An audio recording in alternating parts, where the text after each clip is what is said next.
ठीक है, Green's theorem से रिलेटेड और क्वेश्चन अपन थोड़ा सा कर लेते हैं। Question is a verify Green's theorem for integration of 2x² - y² dx plus x² plus y² dy where C is the boundary of the area x-axis upper half of the circle x² plus y² equal to a²। तो सबसे पहले अपन क्या करना है, verify Green's theorem बोला हुआ है तो ग्रीन्स थ्योरम को पहले लिख लेंगे अपन। ग्रीन्स थ्योरम इसे line integration of phi dx plus psi dy equal to double integration of del psi by del x minus del phi by del y dx dy। ठीक है, अब सबसे पहले अपन को क्या करना है, जो कर्व है सी उसको डिफाइन कर लेना। कर्व सी कहाँ से बाउंड्री है बोल रहे हैं, एक एक्स एक्सिस पे और दूसरा के अपर हाफ ऑफ द सर्किल पे है। फिर से ग्रीन्स थ्योरम यूज कर रहे हैं, मतलब एक्स और वाई प्लेन के लिए ही डिफाइंड होगा, एक्स एक्सिस और वाई एक्सिस के लिए। तो पहला क्या बोल रहे हैं कि हमारे पास फर्स्ट जो प्लेन है वो क्या है, फर्स्ट जो लिखा है अपन के पास area enclosed by X axis. Area enclosed by X axis मतलब यहाँ पे वाई की वैल्यू क्या होगी, 0 होगी। तो area enclosed by X axis मतलब ये लाइन आ गई एक्स एक्सिस की, फिर वाई से 0। ठीक है, दूसरा पॉइंट क्या है, दूसरा पॉइंट ये बोल रहा है कि upper half of the circle x² plus y² equal to a²। तो upper half of the circle जिसकी रेडियस क्या है, a है, ये हमने एक सर्किल से उसकी बाउंड्री लाइन बना दी। तो जब भी ग्रीन्स थ्योरम या लाइन इंटीग्रेशन करते हैं केवल बाउंड्री लाइन से ही इंटीग्रेशन होता है। तो एक बाउंड्री लाइन मिली अपन को एक्स एक्सिस पे और दूसरी बाउंड्री लाइन मिली अपन को सर्किल के सरफेस पे x² plus y² equal to a² पे। तो ग्रीन्स थ्योरम का लेफ्ट हैंड साइड है line curve phi dx plus psi dy। तो ये कर्व सी जो है वो दो पार्ट पे डिवाइड हो जाएगा, एक वाई एक्सिस पे और दूसरा सरफेस पे। ठीक है, एक वाई एक्सिस पे और दूसरा सरफेस पे। और राइट हैंड साइड पे अपन डबल इंटीग्रेशन लेते हैं तो डायरेक्ट अपन पूरे पोर्शन को लेके चलेंगे जितना एरिया कवर हो रहा है। दोनों क्या होते हैं बोल रहे हैं, इक्वल होता है। तो सबसे पहले अपन क्या कर रहे हैं, राइट हैंड साइड से इंटीग्रेशन करने की कोशिश कर रहे हैं। राइट हैंड साइड के लिए पहले अपन क्या करेंगे, फाई और साई को डिफाइन कर लेंगे। फाई क्या होता है, कोफिशिएंट ऑफ dx होता है, 2x² माइनस y²। साई क्या होता है, कोफिशिएंट ऑफ dy होता है, तो ये हो गया x² plus y²। Right hand side में अपन को किसकी वैल्यू फाइंड करनी, del psi by del x की। तो del psi by del x कर देते हैं, तो x के रिस्पेक्ट पे डिफ्रेंशिएट करेंगे तो 2x मिलेगा। Del phi by del y को y के रिस्पेक्ट पे डिफ्रेंशिएट करना है, फाई को तो y के रिस्पेक्ट पे डिफ्रेंशिएट किए -2y मिल गया। अब डबल इंटीग्रेशन है तो हमेशा अपन कोशिश करते हैं कि स्ट्रिप यहाँ इस एरिया पे भी दिख रहा है कि स्ट्रिप अपन पैरेलल टू वाई एक्सिस ले तो सॉल्व करने में इजी हो जाएगा। तो we taking strip parallel to the Y axis. Y axis के पैरेलल स्ट्रिप ले रहे हैं तो लोअर बॉन्ड या वाई की लोएस्ट वैल्यू क्या हो रही है, एक्स एक्सिस पे आ रही है।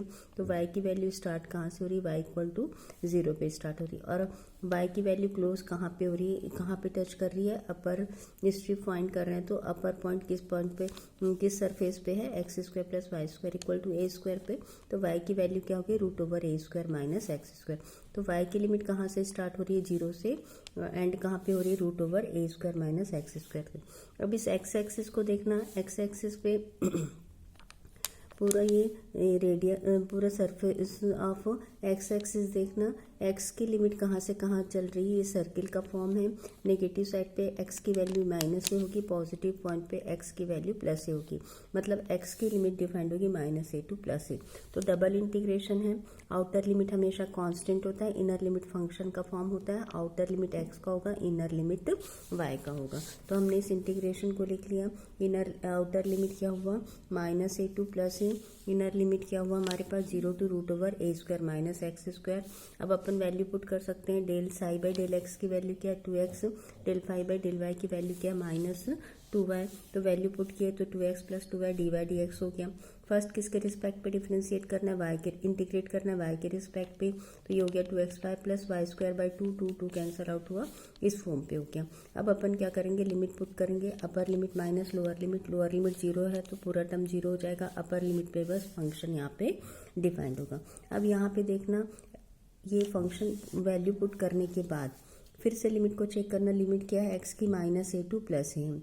जब भी लिमिट -a टू +a होती है तो डेफिनेट इंटीग्रल का रूल बोलता है कि अगर फंक्शन f(x) ऑड फंक्शन है तो इंटीग्रेशन की वैल्यू डायरेक्ट क्या हो जाती है, 0 हो जाती है। अगर फंक्शन इवन फंक्शन है तो इंटीग्रेशन की लिमिट चेंज हो जाती है 2 times 0 to a fx dx हो जाता है।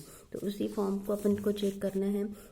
फर्स्ट पार्ट में देखना x इंटू ए स्क्वायर माइनस एक्स स्क्वायर है तो ये ऑड फंक्शन होगा, क्योंकि x को माइनस एक्स से रिप्लेस करने पे ये पूरा फंक्शन क्या हो जाएगा, नेगेटिव हो जाएगा। नेगेटिव मतलब ऑड फंक्शन है, ऑड फंक्शन पे इंटीग्रेशन की वैल्यू को क्या लिखना है बोल रहा है, 0 लिखना बोल रहा है, तो इसको अपन डायरेक्ट क्या पुट कर देंगे, 0 पुट कर देंगे। और A square minus X square even function है, x को माइनस एक्स से रिप्लेस करने से यहाँ पे वैल्यू पॉजिटिव रहेगी, एज इट इज ही रहेगा। तो इवन फंक्शन के लिए इंटीग्रेशन की वैल्यू क्या होती है, 2 times 0 to a fx dx। तो इवन फंक्शन पे इंटीग्रेशन करेंगे, ऑड फंक्शन पे इंटीग्रेशन की वैल्यू डायरेक्ट 0 लिख लेंगे, तो ये हो जाएगा 2 टाइम, है ना, ये पार्ट 0 हो गया। लिमिट क्या है, minus A to plus A को लिखा 2 times 0 to a square minus X square dx। अब इंटीग्रेट कर लिया A square X minus X cube by 3 dx। Limit put किया हमने, लिमिट पुट करने से क्या हुआ, लिमिट पुट करोगे तो यहाँ पे x minus X cube by 3 limit put करने से वैल्यू आ जाएगी 4a स्क्वायर बाई 3। ठीक है, ये हो गया हमारा राइट हैंड साइड से इंटीग्रेशन की वैल्यू। ठीक, अब अपन क्या करते हैं, लेफ्ट हैंड साइड पे जाते हैं। ठीक है, लेफ्ट हैंड साइड पे अपन को क्या करना है, लाइन इंटीग्रेशन करना है। लाइन इंटीग्रेशन पे देखना जरा, लाइन इंटीग्रेशन पे फिर से अपन फंक्शन के लेफ्ट हैंड साइड पे चले गए।